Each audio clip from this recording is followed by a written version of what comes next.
Hi everyone, welcome to Module 5. So this week, your discussion board question is going to be about how information literacy, health literacy, and information technology skills are important for providing patient education. As RNs, patient education is one of the most important things that we do as far as to prevent future complications and give patients the best possible outcomes.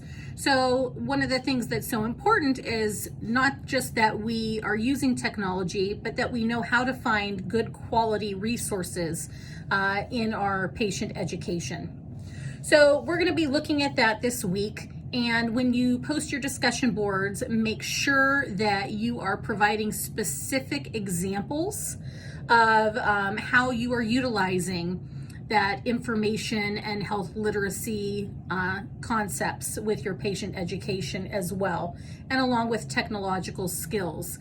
Maybe you use a tablet to do teaching.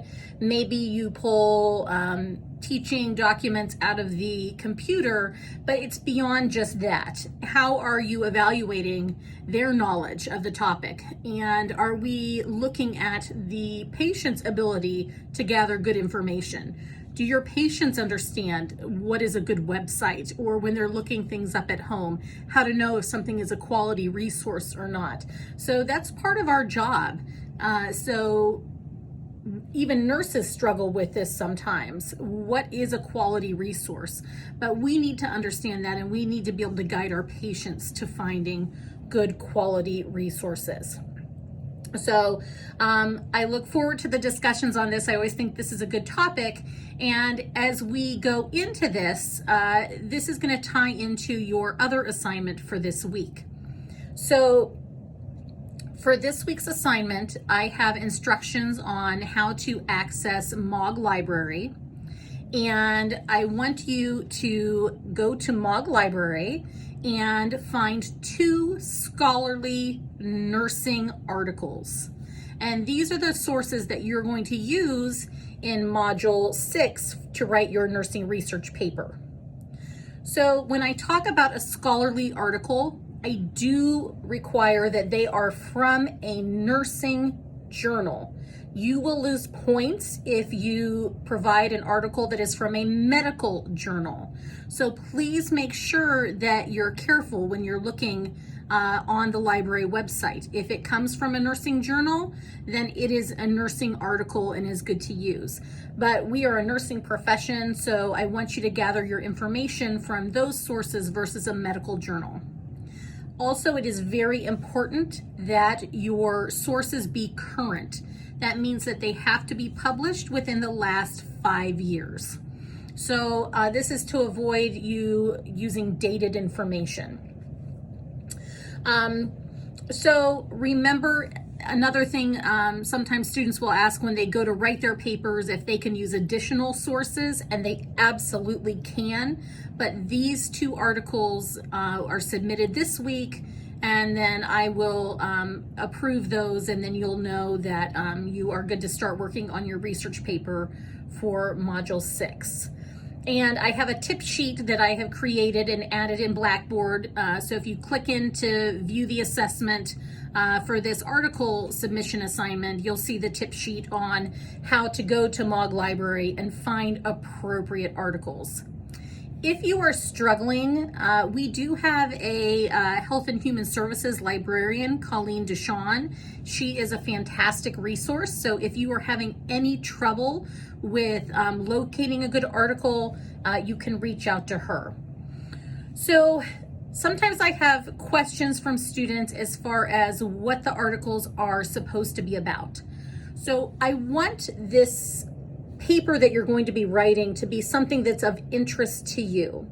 So your first article that you select is going to be about some type of topic of interest, and you're going to be looking at best practice, so evidence-based practice. So for example, some people might work with a lot of patients who have diabetes or renal failure, or whatever the topic may be that they work with commonly in heart failure, whatever that is of interest to them. So after you select a topic that's of interest to you, then you're going to look for an article that has some best practice guidelines. Think about, what are things that you would be teaching your patients. So make sure that you're picking an article that is going to be useful for you. Okay. And then the second article that you select is going to be about patient education. So it's about education strategies that we can be utilizing, because the paper that you're going to write is going to be about helping our patients and providing quality education on whatever the topic is that you choose. So your article could talk about the teach back technique. It could talk about even like health literacy topics. It could talk about use of technology in patient education. But you're going to look for something that's patient education related and something that is related to a nursing topic of interest. So you will have 2 articles for this.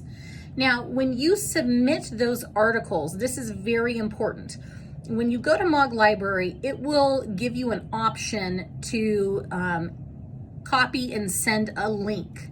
Please do not do that to submit your articles, because oftentimes those links get corrupted, and when I go to click on it, it will take me back to the EBSCO site, but not directly to the article that you selected.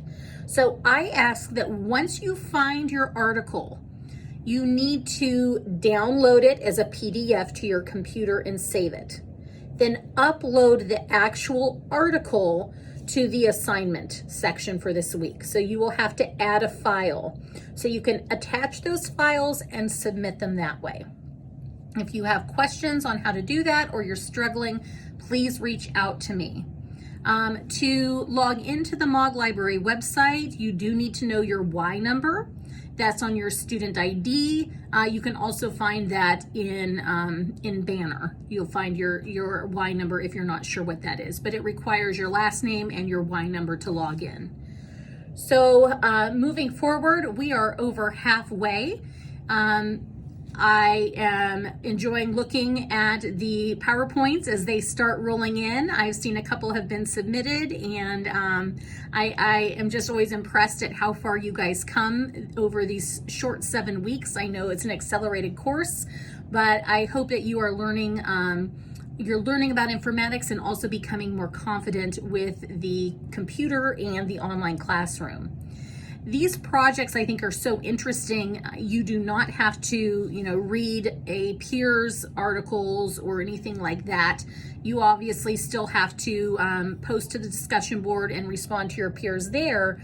But I love seeing how we can all pull information regarding different topics, different areas, different patient populations, and how those educational principles, really tie in no matter where you work. So a lot of great learning coming up this week.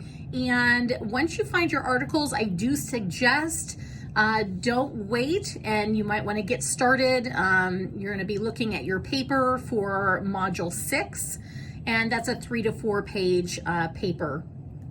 So I will have that posting up soon as well for those of you who like to work ahead a little bit. But with any questions, please contact me, and I am looking forward to another great week. Thank you so much.